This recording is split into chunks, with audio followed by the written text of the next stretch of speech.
જય માતાજી બધાને. Good morning.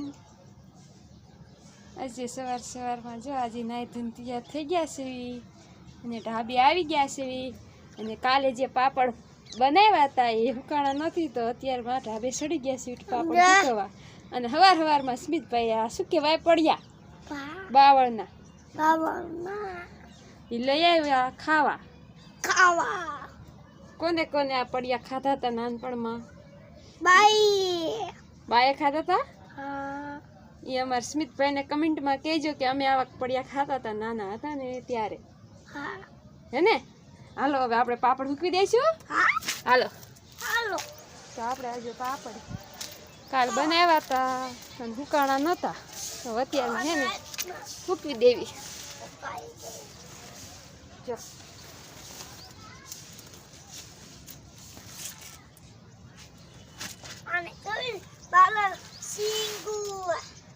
સિંગુ કહેવાય, સિંગુ પડિયાની સિંગુ. હાલો આ પાપડ પોળા કરી દો.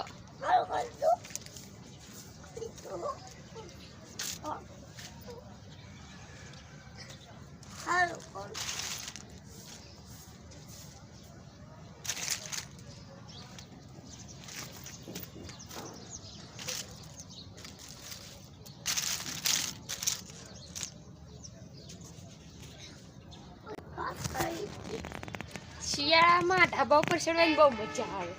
સવારમાં ટાઈટ આવતી હોય અને તડકામાં જે રહેવાની મજા આવે ને એ તો કંઈક અલગ જ છે. કાશ્મીર મજા આવે ને સવારમાં ઢાબે ચડવાની. અમારા સ્મિતને તો રોજ સવારમાં ઢાબે આવવા જોઈએ. ખબર જ નહીં ને શું ઢાબાનો મોહ છે. ઇનફેક્ટ ઢાબા ઉપર ઝૂંપડી બનાવી દેવાની જરૂર છે. એટલો ઢાબા ઉપર પડ્યો રે.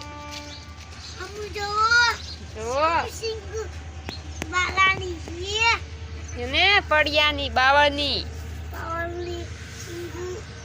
સિંગુ હોય તો પાપડ આપણે હવે સૂકવી દીધા છે. હવે થોડાક રહ્યા છે એ ફટાફટ સૂકવી દેવી. સૂકવી દો હાલો હવે ફટાફટ. પછી નીચે જવાનું ને પછી અમે ને સ્મિત બી જઈશું નીચે. પાપડ અસલ મજાના પાપડ સૂકવી દીધા છે. હવે આખો દી તપશે ને અસલ મજાના સુકાઈ જશે. પછી અમારા સ્મિતભાઈ તળીને ખાશે ને. બહુ ભાવે તને આવા પાપડ? ગીસામાં પડીએ નાખી દો તે ગીસામાં. બીજું શું? હાલો હવે નીચે જઈશું. લઈ લો હાલો ફટાફટ લઈ લીજો. ક્યાં ઓલો હામો બાવળ દેખાય એમાંથી લીધા? ઓલો સામે બાવળ દેખાય એમાંથી લઈ આવ્યો સ્મિત. બાવળની પડિયા.